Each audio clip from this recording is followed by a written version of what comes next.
Halo teman-teman, jumpa lagi bersama Master Fakri di channel YouTube Kotak Game dalam video rangkuman berita game dan e-sport paling populer pekan ini.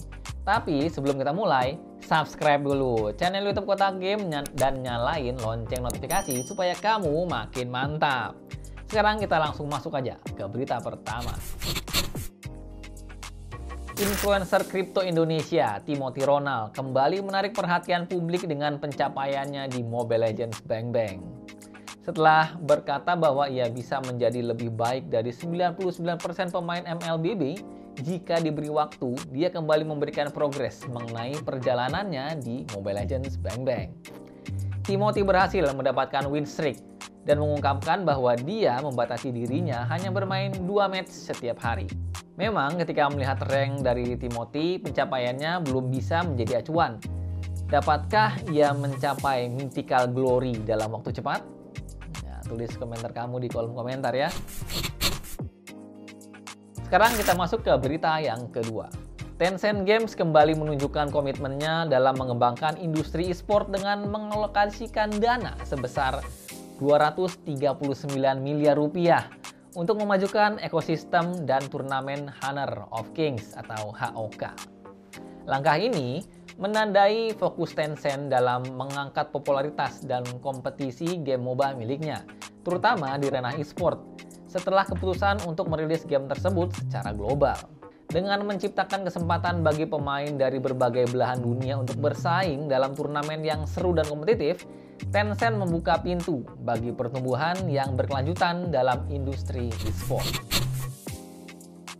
Berita ketiga, bos Marvel Studio, Kevin Feige, mengungkapkan di CinemaCon bahwa Deadpool 3 akan mendapatkan tempat popcorn khususnya sendiri yang dibuat oleh Deadpool. Nah, Feige mengungkapkan bahwa Deadpool dan Wolverine akan mendapatkan ember popcorn menjelang premiernya. Sayangnya, bentuk dari desain tempat popcorn ini belum diungkapkan. Namun kita bisa melihat konsep unik dari seorang seniman di Instagram @bosslogic. Waduh, lucu juga ya. Bagaimana menurut kamu guys? Bagikan pendapat kamu di kolom komentar ya. Berita keempat, iShowSpeed merayakan pencapaian luar biasa setelah mendapatkan 24 juta subscriber di channel YouTube-nya. Untuk merayakan momen bersejarah tersebut, iShowSpeed tidak hanya mengungkapkan rasa terima kasih kepada para penggemar setianya, tapi juga membuat aksi mengejutkan dengan melompat ke setup streaming yang pastinya sangat mahal. Waduh, aneh-aneh aja ya emang aksi si iShowSpeed ini. Kalau menurut kamu, apa yang paling aneh guys dari iShowSpeed? Kita masuk ke berita kelima. Komisi Perlindungan Anak Indonesia atau KPAI telah mendesak Kominfo untuk memblokir game-game yang mengandung unsur kekerasan dan pornografi karena dapat memberikan dampak buruk terhadap anak. Setelah mengetahui desakan tersebut, Menteri Komunikasi dan Informatika Menkominfo Budi Ari Setiadi akhirnya memberikan komentar. Dalam komentarnya, Menkominfo mengatakan bahwa Kominfo tidak akan memblokir game dengan unsur kekerasan tanpa adanya alasan yang jelas.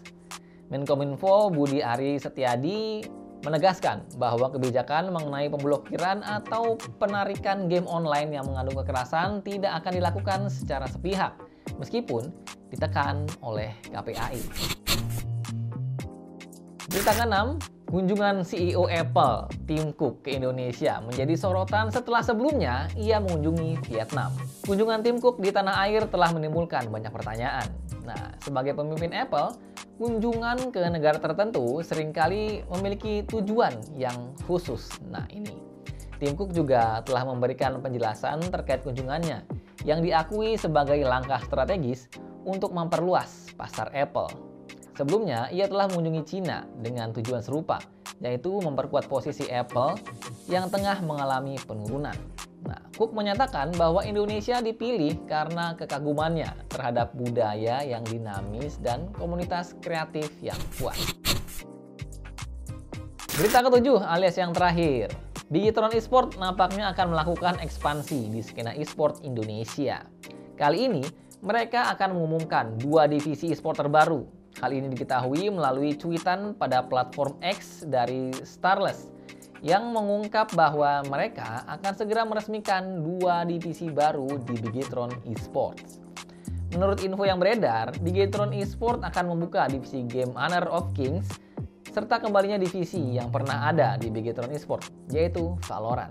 Untuk Honor of Kings atau HOK, Starlets memang sudah terang-terangan dalam mencari pemain game yang baru akan dirilis di Indonesia ini.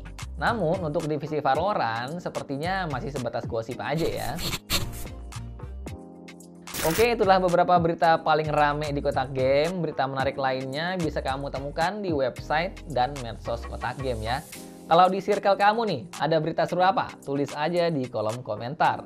Like video ini kalau kamu suka, jangan lupa komen dan share ke teman-teman kamu. Sampai jumpa pada video-video selanjutnya.